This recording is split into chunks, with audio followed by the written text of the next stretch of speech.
मध्य प्रदेश को नदियों का मायका कहा जाता है। मध्य प्रदेश में लगभग 207 छोटी बड़ी नदियाँ भी बहती हैं। मध्य प्रदेश की गंगा बेतवा नदी को कहा जाता है। मालवा की गंगा क्षिप्रा नदी को कहा जाता है। मध्य प्रदेश में नर्मदा नदी भारत की 5वीं बड़ी नदी है। नर्मदा नदी भारत के उत्तर तथा दक्षिण भागों के बीच विभाजन रेखा का काम करती है।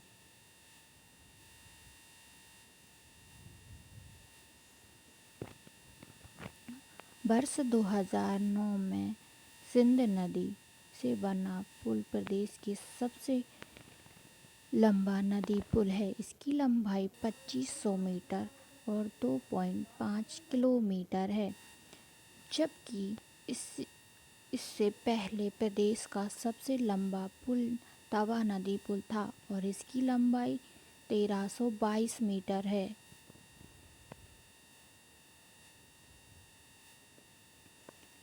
वर्धा तथा वैनगंगा का संगम स्थल प्राणहिता के नाम से जाना जाता है। मध्य प्रदेश की 4 बड़ी नदियाँ नर्मदा, चंबल, सोन, ताप्ती का नाम आता है।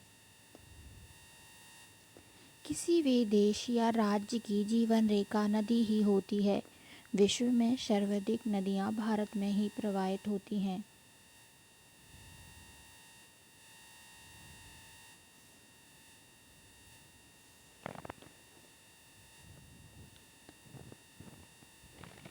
विश्व में सर्वाधिक नदियाँ भारत में ही प्रवाहित होती हैं।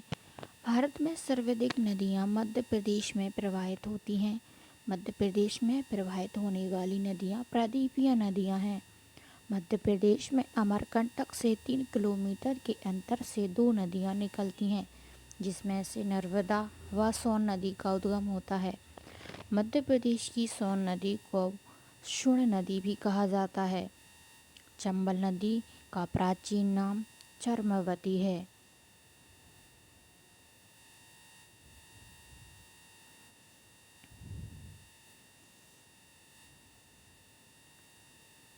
चंबल नदी अपने ही किनारे पर बड़े बड़े खड्डे निर्मित करती है, जो दस्युओं या डाकुओं के लिए आश्रय स्थल के कार्य भी करती हैं। बेतवा प्रदेश की 5वीं सबसे बड़ी नदी है। मध्य प्रदेश की नर्मदा तथा ताप्ती नदी डेल्टा नहीं बनाती हैं।